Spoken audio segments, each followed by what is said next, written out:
Haldi, కర్కుమా లొంగాలిన్, హరిద్ర diabetes మొటిమలు, జలుబు, గాయం, పుండు, చర్మ వ్యాధి, చర్మ అలెర్జీ 10 మిల్లీలీటర్లు, తాజా రసం 10 మిల్లీలీటర్లు, ఆమ్ల రసంతో రోజుకు 2 సార్లు. ప్రభావిత భాగానికి రోజుకు 2 సార్లు పూయండి. ముఖంపై నీరు, పాలు లేదా క్రీమ్తో హల్దీని వాడటం వల్ల చర్మానికి మెరుపు వస్తుంది మరియు గాలితో శుభ్రంగా ఉంటుంది. 2 గ్రాముల పొడిని గోరువెచ్చని పాలు మరియు చక్కెరతో రోజుకు 2 సార్లు కలపండి.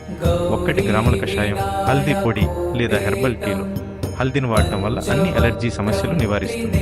హల్దీ కషాయం మరియు హల్దీ పేస్ట్తో కడగడానికి హల్దీ పేస్ట్ వేయాలి.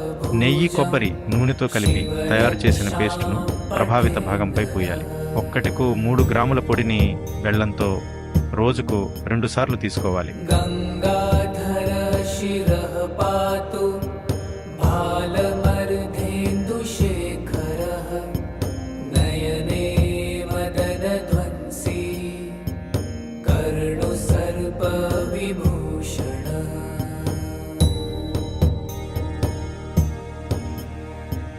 घ्राणं पातु पुरारतिर्मुखं पातु जगत्पति, जिह्वां वागीश्वरः पातु, कन्धरां शीतिकन्धरः।